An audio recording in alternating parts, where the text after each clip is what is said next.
So welcome to this YouTube video. My name is Dozie Lights from Occupy Realty. I help potential investors understand factors that are essential for a profitable real estate investment project.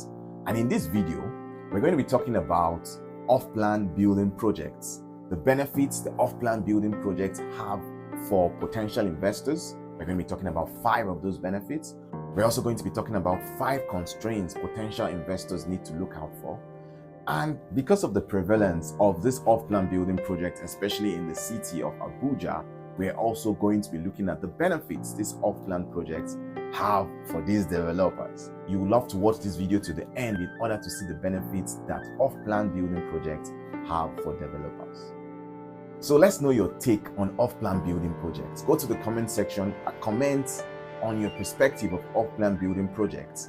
Like, subscribe this page because we're going to be going into details, starting with the definition of what basically is an off-plan building project. So basically, an off-plan building project is purchasing a property before it's constructed, based solely on architectural plans and designs, 3D renderings, and other details that are provided by a developer. Buyers see the intended layouts, the finishes, the plans, and the designs, but they have to trust this developer's vision and reputation since the building is not yet physically present in order for them to key in their money to see this result at the end of the day. Most developers give an off-plan completion period of about 18 months, some 24 months, in order to complete the project.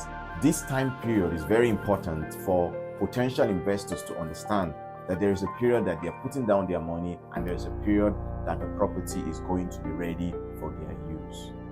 So in the wonderful city of Abuja, we basically have 3 categories of off-plan building projects. The first category is what we call the completed building project. This is where the developer hands over the keys to the potential investor at the end of the terms of contract and the house is totally complete. The inside is finished with tilings, with wirings, with electrical fittings, with wardrobes, everything with painting, and the house is complete for the investor basically to clean up and to move in immediately. The second category is what we call the shell. Depends on developers. As a potential investor, you need to read through the contracts to understand exactly what that developer defines as shell or pre-finished. But most developers take care of the external part, the roofing. They finish the structure, they roof the structure, they screed the structure, they paint the structure on the external, they put in the windows, they put in the doors, but some of them go inside further to plaster the inside, some of them go inside further to put in the conduit piping and put in the electrical wiring. However, depends on the contract, some just leave the inside bare and allow the potential investor to put in his own level of tiling, his own level of wiring, his own level of electrical fittings and toilet fittings and the likes. So as a potential investor, this is an area you need to pay close attention to understand exactly what the developer is proposing to give you as a shell or pre-finished product, so you can do your calculations in order for you to understand whether it's a profitable investment for you or not. The third category of off-plan building project is what we call the carcass. And the carcass basically is the structure of the building. It's not plastered at all, just block work, framework, all the beams, everything taken care of. And you just come in and you basically buy it raw and you complete the work from that point onwards. So these 3 categories basically came up due to a lot of economical differences in buying building materials like the internal finishings and all that most developers prefer to leave their products in the pre-finished stage and allow the buyer to actually finish up with the quality of materials he wants at his own time frame and at his own price range. So these are the basic categories of an off-plan building project. So now we go into the major benefits for a potential investors. 5 benefits, and if you keep on watching this video, subscribe, click on the like button. I'm going to add 1 more benefit that you as a potential buyer can benefit from off-plan building projects. And the first benefit of an off-plan building project is discounted prices. Off-plan building projects are often sold at lower prices than completed properties. allowing buyers to source a good deal and actually enjoy potential appreciation in property value by the time construction is completed. For example, if a developer wants to build 5 terraces, if he had all the money, he would have taken charge of the entire process. However, he's selling the off-plan in order to raise money, and he's in that process reducing his profit margin in order to raise money to start the project. Most cases, as the project begins, the developer increases his profit margin. So whatever stage you come into the project, you buy it at a more expensive price than when it was actually on paper, on plan. So as a potential investor, you need to be strategic in knowing when you can key into an off-plan building project in order to maximize your own profits. So I usually advise potential investors to take advantage of pre-sales, pre-launches to key in order for them to maximize their profits.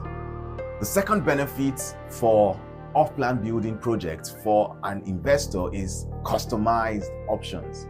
Buyers often have the opportunity to customize certain things inside the house, such as the floor plans, the interior finishings, the fixings. In essence, the external finishing of the house can be left exactly how it is. For example, if the prototype is a 5-bedroom duplex, the external can have that look. The buyer can decide to do whatever he wants to do inside because he's at the beginning of the project, and he can control that by saying, oh, I want to have a 3-bedroom flat upstairs and a 2-bedroom flat downstairs, and he can actually do that. He can actually make some other minor adjustments like positions of doors, or he can collapse a room. These are benefits that an early investor gets taking advantage of off-plan building projects. He has customized options. So the third benefit of an off-plan building project for a potential investor is high potential for capital appreciation. By buying early in the construction phase, buyers can benefit from an increase in the property's market value as it nears the completion phase, leading actually to significant gains and increase if the real estate market performs very well. The fourth benefit of an off-plan building project for a buyer is flexible payment plans.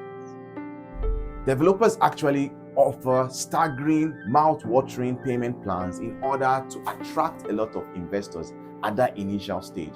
This is of wonderful benefit for the buyer, because if the buyer was going to buy the house outright in the market, the buyer will basically need to make the full payment, especially like in the country of Nigeria. But in situation of off-plan, the buyer can actually make an initial deposit and share the payment into a defined payment plan and pay gradually. So at the end of the day, he's benefiting. One other major benefit around this is that whatever price that is agreed between the potential investor and the developer, when the payment starts, even though there's an increase in the price of materials, the buyer still enjoys that benefit of the agreements they make. However, if the buyer is not able to meet up to those payment plan agreements, that's when the developer comes in strong on him. Watch out for more of that when we talk about the constraints around building projects towards a buyer. So the fifth benefit, first choice of units. An investor taking part in an off-plan has the choice of choosing exactly where he wants to be located. Most investors have the concept of they want a corner piece because of the advantage of space that the corner piece have. So off-plan building projects grants early investors that opportunity to be able to pick their own unit and enjoy the luxurious space that people that come in later into the project might not be able to enjoy. And now we've come to the end of the benefits, but I promised you I'm going to drop the bonus benefit, which is lower initial investment. Like I said in the payment plan, this is an add-on to it. You just drop whatever you need to drop. It could be 30%, sometimes it could be as little as 10%, and you drop that, and that grants you access to the entire project, which might be a long stretch, but you're already keyed into it and you've locked down on it. So we're moving to the next phase of this video to show you the constraints you as a potential investor need to watch out for. This is where you need to get the pen and the paper and pay rapt attention. Also, hit on the subscribe button, click on your notification, share this video so that others can benefit from this information as they take part in off-plan building projects. As a potential investor, this is where you need to pay rapt attention. The number one constraint on the list is risk of project delay. Construction timeline can be unpredictable due to factors like financial issues, labor shortages, or the supply chain delays. All these would shorten the time that the potential investor had planned that he will move into his allocated property or start using his property. In some cases, we have people that have a timeline for their rent. They want to move from a rented apartment to become an owner of their own property. And these delays can cost so much for them because they might need to have to pay more rent in wherever they are located in order to be able to have where to stay. These can be some of the challenges, and some of these challenges are unforeseen, some of them are unpredictable, but most importantly, the developer communicating with the potential investors on what is going on will really help in order to mitigate or soften or cushion the effects of this constraint. So the second constraint is developer default risk. There's a risk that the developer might literally run into financial difficulties or go totally bankrupt, leaving the potential investor in an unfinished or uncompleted project, requiring the investor to pursue legal actions to be able to recover their resources. This can be a place that every potential investor doesn't want to be. So doing your due diligence by making sure that the potential investor that you're investing in has the financial capacity and has other backings to be able to meet up with their projects as they planned and not run into financial mishap. The second constraint or risk for a potential investor is limited control over the finished products. So basically, the developer provides the plans and everything and the building structures and start building, but at times the plans might not meet up to the required expectation of the potential investor at the end of the day. Once the project is finished, there might be substandard materials used and various things that the investor might not like at the end of the day. This can be a major constraint. So due diligence is done on the part of the potential investor to make sure that the integrity of the materials, the strength of the project, things that are being used are of good quality beforehand before going into any engagement. Third major risk or constraint for a potential investor is market fluctuation and depreciation risk. Generally, like any other thing, property value are subject to market conditions, and in very bad situations, the market condition might not favorably appreciate for the real estate general industry. And at the end of the day, the potential investor might not be able to recover as much as he expected as profit. This, in most cases in real estate, is very rare. It might require a matter of time for him to wait longer for the market to pick up, but this can be a constraint for a potential investor to be able to look into and to be able to understand that it is possible and it can happen.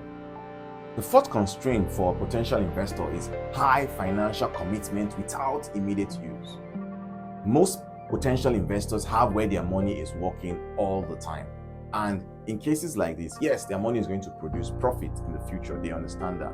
But putting down a large amount of money that could be probably working in their business can be a constraint to them, and it's one that they need to understand and understand the mathematics of how they will make profit at the end of the day in order to mitigate this risk.